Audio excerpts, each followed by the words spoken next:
Hey guys, what's up? Welcome back to the channel. It's Cynicalex.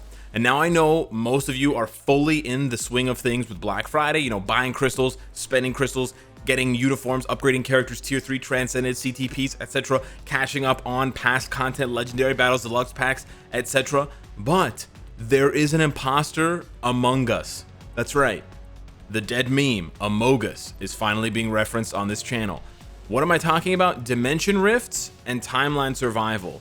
It's basically a head-to-head battle of Highlander. There can only be one, and I'm gonna settle it once and for all which one is the better game mode. Surprisingly, both of these game modes are extremely new. They both came out in the past 3 months, but they basically do the same thing. They give you a way to farm artifacts and artifact-related currency, which is Celestial Essence. And those things can be important, especially if you love PvP, and in the future probably for PvE.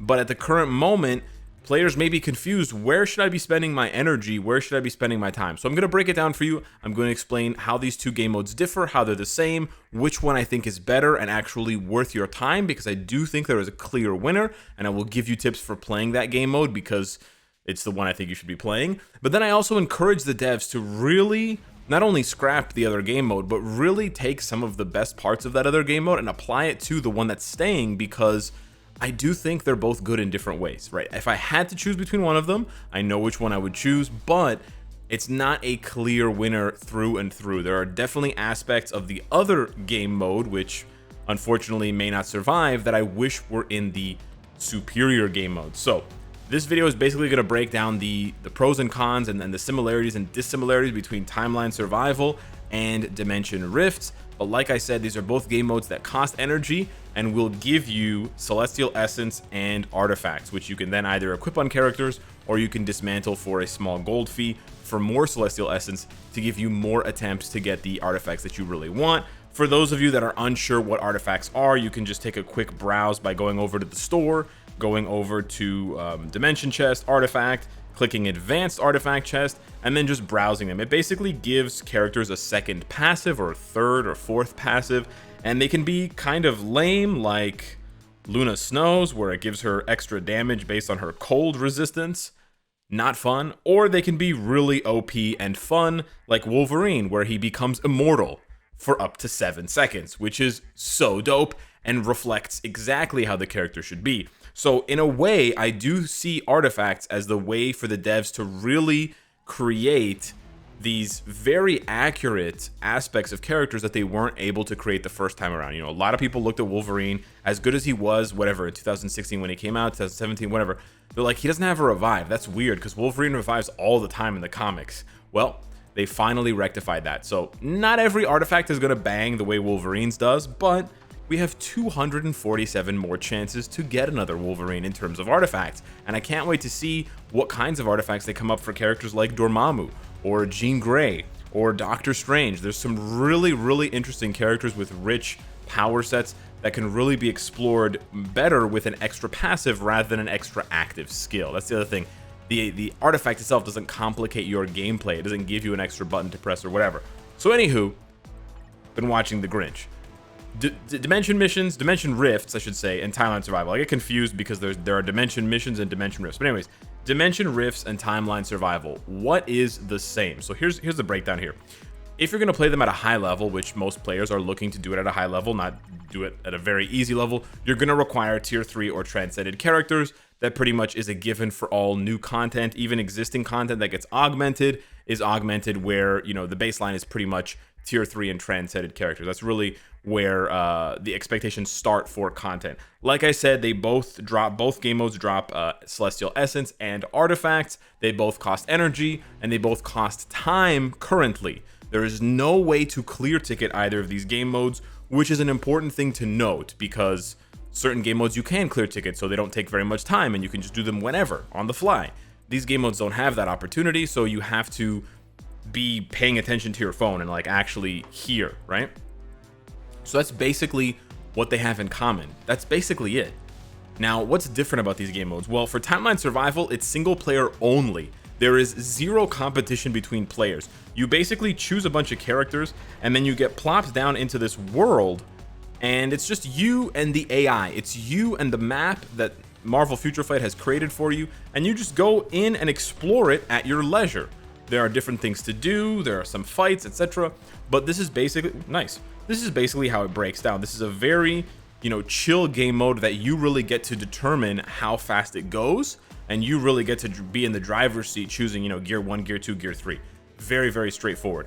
On the flip side, Dimension Rifts has a little bit of competition. You've got an MVP award that only one player can get per rift, right? You only have a maximum of 2 rifts that you can join, plus the one that you can open per day. So you have a maximum of 3 rifts that you can do per day. You can do infinite maps in Timeline Survival if you really want, but in Dimension Rifts, you're much more restricted. But you also have the aspect of competition and time, because when you open a rift, as you can see, the open time is 30 minutes. So when you open the rift, you better have 30 minutes to dedicate. So it gives you a completely different experience than Timeline Survival, where it's at your leisure. You can pause it and play it, and you can't rewind it or fast forward, but you can pause and play whenever you want. Dimension Rift, you got 30 minutes now or not? You're gonna open the rift and then sit there and not do anything? It's kind of a waste of a rift, and you can only open 1 per day. So there's a completely different vibe right off the bat from that. Okay, so then what are the pros of these different game modes? Well, in the pros for Timeline Survival, and again, this is sort of up for debate because your personal opinion may differ from mine, but in my opinion, the pros of this game mode is that you have this unique map, which we don't find in any other content of the game, and there's this unique moving mechanic where, yeah, you have to use temporal energy, which is kind of annoying, but it's different from anything else in the game because you're not using your joystick to move your character around. You will later, but not when you're in battle, right? So there's that aspect to it. There's the different stages and the different locations that you can go to with different things that can happen, landmarks, shops, question marks, battles. You have that, and then you have the actual content is continuous 3 versus 3 PvE action, right? So you have to use all 3 characters at the same time. You can switch between them seamlessly. So it sort of melds Dispatch and Shadowland Rumbles at the same time to give you this sort of frenetic, spazzy kind of gameplay, right? So it's like a mixture of these different stages with a little bit of Alliance Conquest mixed into it. And because you have different stages and you have different stage mechanics, like for example this one, decreasing damage from villains, decreasing damage from everyone but combat types, it creates these really specific team restrictions, and I made another video explaining it. But basically these restrictions encourage roster diversity and they encourage experimentation, which is actually one of the downsides, which were one of the cons of the Dimension Rifts. Now, yeah, you can power through some of these stages with the same teams over and over again, but you can actually go faster if you meet the criteria. If you meet the criteria for the stages, whether it is speed heroes there, or combat heroes there, or it's hero females there. So those are the pros of Timeline Survival. What are the cons? The cons are, not only does it cost energy, but it also costs boost points. That's really the biggest con right now to this game mode, is that it actually takes up boost points every single time, which is horrendous. And Dimension Rifts doesn't do that. So that would be one of the biggest things for a lot of players, is that they don't want to waste boost points, and then they also just forget to play Timeline Survival when they've already used up their boost points. And I don't blame them. It's a lot to keep track of. The other problem is that you have to keep track of your temporal energy. Temporal energy is annoying to keep track of because you can't track it anywhere else other than in the game mode, right? You can only see where your temporal energy is at when you're in the actual Timeline Survival map. I got 6 out of 10 there, and I don't want to keep track of it. I have to keep track of my boost points, my regular energy, and now my temporal energy. That's just too much energy, dog. It takes me too much energy to track all the energy.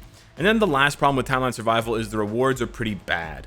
And the rewards being bad has been amplified by how much better the rewards are in Dimension Rifts, which leads me to the pros of Dimension Rifts. Why should you be playing Dimension Rifts? Well, the rewards are very, very good, and they're much more clear-cut. There's still some RNG, of course, but it's way less. You get an MVP reward that you can get. It's not that difficult, and you can get it up to 3 times per day because you can join up to 2 rifts plus your own. You also get regular Celestial Essence drops. You get a progress reward once per day, which can contain 3-star artifacts or named artifacts for those characters there.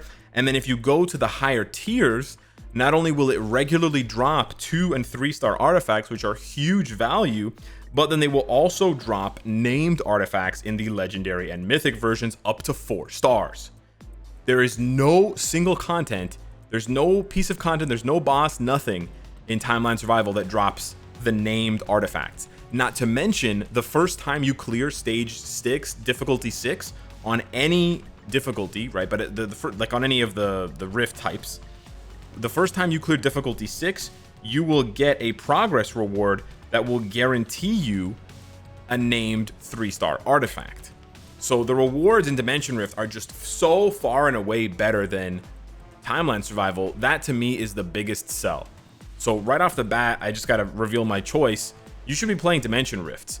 You don't have to worry about boost points. You don't have to worry about temporal energy. Yeah, you have to sort of sit down with your phone for 30 minutes and maybe babysit it depending on the team that you set up for it. But the rewards are well worth it, and you don't have to worry about boost points or anything else. You just set it and go. And then once you're done with that 30 minutes, you can pick it up at some other time. So those are really the rewards. And there is also the aspect of cooperation, because if you organize it with your alliance and you talk to them, you know, hey guys, I really want to open a Mythic Rift. Are you guys ready to play? Because only 5 participations, only 5 people can participate max. So, you know, I'm going to spend these Mythic Rift summoning stones, which it's basically you just crunch up these the normal ones. And then, you know, you can guarantee that certain people will get in. So you can sort of pass the buck around. And maybe today I'll open the Mythic Rift, and tomorrow someone else in my alliance will. The next day someone else, and you can sort of manage the resources better that way, so that you're not always pressured to do it, right? And it's basically just a fusion thing here, where you just, you know, you crunch up. So you're gonna need, if you want 25 of these, you're gonna need about 400 of these, because everything gets divided by 2, so it goes 200, 100, 50, 25. I did that math on the fly. That's pretty cool. But yeah, you sort of get how it goes. There's some gold involved. It costs you about 1 million gold to fuse up the normal stones up to 25 mythic stones. But again, this is not something you're going to be doing every single day, because you'll run out of stones faster than you can farm them. So what you'll do is you'll farm for a few days, and then open a mythic rift, like farm normal for a few days, and then open a mythic rift for a few days after that. And then the other beautiful thing about Dimension Rifts, not only are the rewards better, but you can target farm specific rewards. So if you look at the schedule, it changes. So today it's going to drop Waves badge, which is Waves artifact, which is not very good. Sure. Tomorrow it's going to drop Luna's, also not very good. But next day it's going to drop Captain America's. Maybe you really want that one. So for the next 2 days you farm normal, and then you get to Captain America and you pop your legendary or your mythic, hoping to get the 4-star living legend. The next day is Shang-Chi. Maybe you really want his too, so you pop another mythic. Next day is Sharon Rogers. You don't really care about that. You go back to farming normal. So there's a much more dynamic choice involved for the player to make that actually makes it really fun and adds this layer of cooperation that's satisfying, right? You don't necessarily need to ask your friends or your alliance mates for mythic rifts every single day, but anyone can open mythic rifts. It doesn't matter what your VIP level is. It just matters that you have the right stones, and you can also farm, like it'll drop stones of different varieties. So it's not just that you're only getting, like, you know, you can get legendary stones to drop. You don't necessarily always have to crunch up the normal ones up to mythic and spend that 1 million gold. However, it's not all roses in Dimension Rift land. The main problem with Dimension Rift at this point, and I'll pop one open here so you guys can see, is the extreme restrictiveness of teams that you can use. At this point, I have only found one team that can consistently farm it on auto, which is important because you don't want to be playing for 30 minutes straight, on auto at difficulty 5. Not even difficulty 6, only at difficulty 5. And it's Loki plus Valkyrie, and then either Taskmaster or Proxima. You can either try this team if you have enough Pierce, or you have to swap Proxima in as the leadership, because she applies some additional buffs with her leadership that are very helpful. But essentially, this is it. Some people can get away with using Mephisto instead of Loki, but there are very few teams. I've tried so many teams. I tried so many universal types. I tried, you know, Silver Surfer with the CTP of Rage. I tried Icarus with a full Eternals team, tons of buffs, White Fox, Cersei. I tried Thor. I tried so many, Black Bolt with Medusa. I tried so many different options, and there's only one king, Loki. And hey, it's great if you have Loki's uniform. It's great if you have him tier 3. You're like, Alex, this is music to my ears. I love Loki. But you know what? It's gonna get really boring really fast.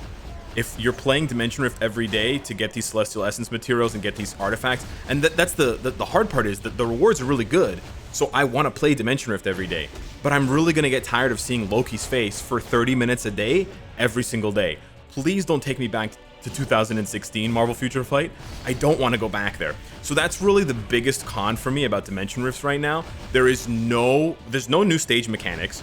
These stages are recycled from the story mode, but on top of that, there is literally 0 restrictions, and the restrictions that are in place are opaque. You don't know what the restrictions are. You just know that nobody works except Loki. So use Loki or, buck up. So that's really not good, right? For a game that boasts a roster of over 240 characters, you do not want to be releasing a game mode where 2 characters are good. Sure, you could farm a lower difficulty and play with whoever you want. Black Bolt can clear difficulty 1 or 2, but you don't want to clear difficulty 1 or 2. You want to be clearing at least difficulty 4 or 5 because of the drops. And so I really encourage the devs to take a closer look at this and to tweak the way that this game mode works, and really take some of the ideas that they implemented in story mode, like immunity to energy damage, or immunity to physical damage, or immunity to damage besides elemental, and cycle through these types of damages to allow a broader pool of characters to be usable. Because right now, unless the devs come out with some sort of guide that explains things differently, or unless I've done something terribly wrong, legitimately there's like 2 teams that you can use. That's it. Maybe you could use Doctor Strange if you play him on manual. That's it. 2 or 3 characters that can clear this out of 245. That's completely unacceptable. It's completely the opposite of Dimension of Timeline Survival, where I felt like I could put together these different teams of 12 and they could work in different ways. I do not feel that way. I mean, these rewards are way better, but the gameplay itself is actually worse because it's so repetitive and it just drags you down. So that's the thing. The last thing is, I know some people are going to complain about it, so I do want to mention it. These Rift stones do take up space in your inventory. It can take up a maximum of 6 spaces. You can always manage them by, fusing them one way or another, going up or down, to reduce the number of stones in your inventory down to 2 or 3. But yes, it does take up some new space. So we'll have to wait and see exactly how things shake out, but I do not think the devs should keep both game modes long term. I think they just overlap way too much. There's nothing that you get in Timeline Survival that you can't get in Dimension Rifts. And Dimension Rifts are just straight up better rewards and better bang for your buck, and they don't waste boost points.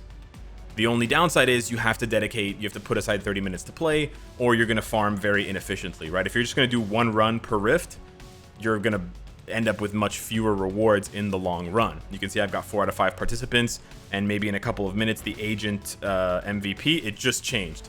It's recalculating the agent MVP here because I'm not doing enough runs and I'm not doing my progress bar. So honestly, I really love Dimension Rifts, and I would be sad to see Timeline Survival go, but I understand why.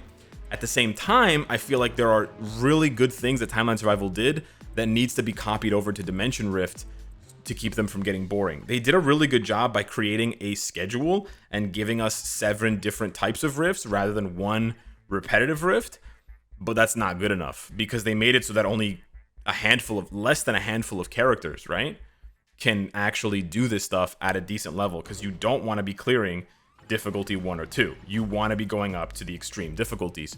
So they need to reevaluate that. They need to rebalance the way that the game mode works so that other characters besides Loki, Mephisto, and Doctor Strange can actually participate. And then maybe also include autoplay, maybe even auto clear, who knows. But yeah, even then with autoplay, you're going to have to manually switch if you're using a leadership every single time, unless they program that in as well, where you can tell the autoplay to switch when the stage starts. Because you can do things like turn the tier 3 on and off. Should be able to add in a switch here and there. So yeah, that's basically it. That's my sort of mini guide for Dimension Rifts, and also my pitch to you for why you should be playing Dimension Rift and just completely ignore Timeline Survival. At this point, I hope the devs come out and say something about it, because I do think that Dimension Rifts are their answer to Timeline Survival, but if they intend to keep both game modes, you know where you should be spending your time and energy. So yeah, hit me up in the comments down below. Let me know what you think of that. Thank you so much for watching. Good luck with your Black Friday sales, and if you are gambling, your pulls, and I'll see you in the next one. Take care.